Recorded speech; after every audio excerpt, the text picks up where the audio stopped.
ఈ అస్థిరుల కొరకు చెప్పుకోవాలంటే వాడికి కష్టం కలిగినప్పుడు ప్రారంభిస్తాడు. అయ్యా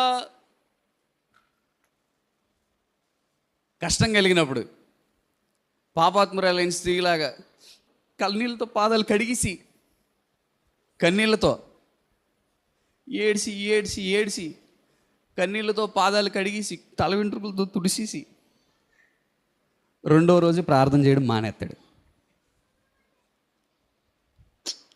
అస్థిరుడు. అయ్యా ఈరోజు పాపం మానేస్తాను దేవా, మానేస్తాను, ఈ రోజు నుంచి ఇక పాపమే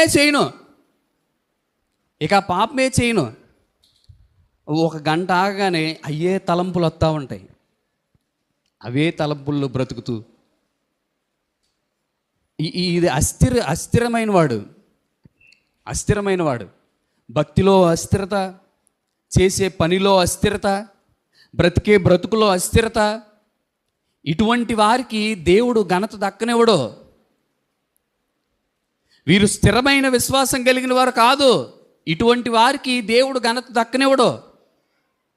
శరీరాన్ని చంపుకొని, మనసును చంపుకొని ఏ పాపం అయితే చేయకూడదు అని వాడు ఆలోచించాడో ఆ పాపం చేయకుండా వాడు ప్రయాసపడిన వాడిని మాత్రమే దేవుడు ఆశీర్వదిస్తాడు.